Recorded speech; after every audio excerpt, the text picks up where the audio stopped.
راه رویامو چه زود دزدید، من یلدام شب دور از خورشید.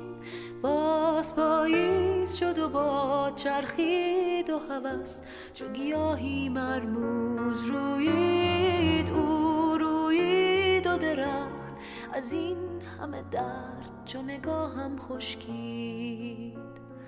تا دیروز قدمی بردار، من رو باز به شروعش بگذار. تو زیبایی و بی‌پروایی و من که از این دلتنگی بیمار. با من حوصله کن در این شب کور، تو همیشه دلیار.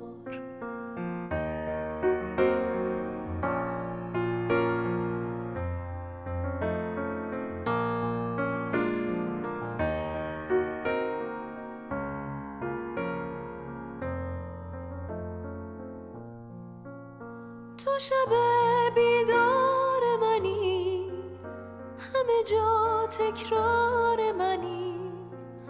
گرچه بی من، گرچه که دور، دل من دل یار منی. تو شب بیدار منی، همه جا تکرار منی. گرچه بی من، گرچه که دور، دل من دل یار منی.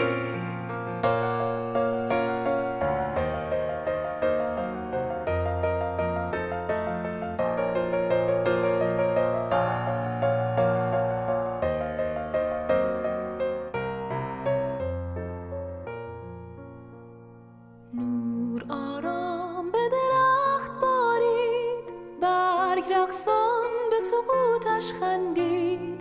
باز پاییز شد و باد چرخید و هوس چو گیاهی مرموز رویید. او رویید و درخت از این همه درد چو نگاهم خشکید.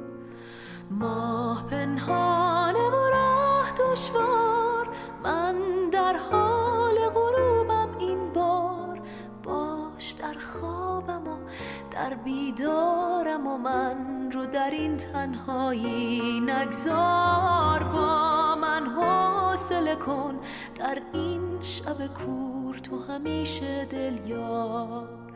تو شب بیدار منی، همه جا تکرار منی.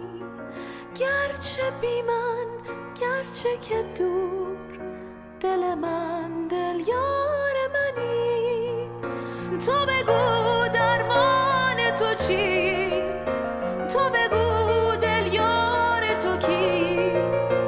تو بگو اینها همه رو سببی جز فاصله نیست. تو شب